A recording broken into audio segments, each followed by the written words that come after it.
Hello everyone, in today's video we're going to see how you can view referral code on GCash. Now as you can see, you've got all the services such as send, load, transfer, bills and others right here on your home screen. Now they haven't directly introduced a setting yet from where you can view the referral code.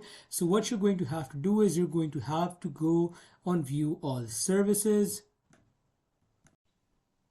Now from view all services, what you're going to do is you're going to go on the enjoy once you scroll down, and from enjoy what you're going to do is you're going to go on jobs. You're going to press on the jobs option.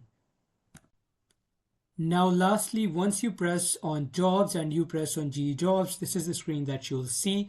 You will see browse by industry. Now once you scroll down a bit, you'll go on browse jobs. From here you can view all the jobs and you can use refer now from here.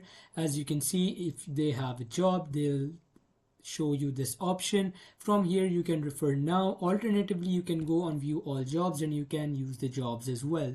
This is how you can refer. Since they haven't given a proper view referral screen yet, there's no setting for that. So this is what you can do once you go to G jobs. Thanks for watching and subscribe for more.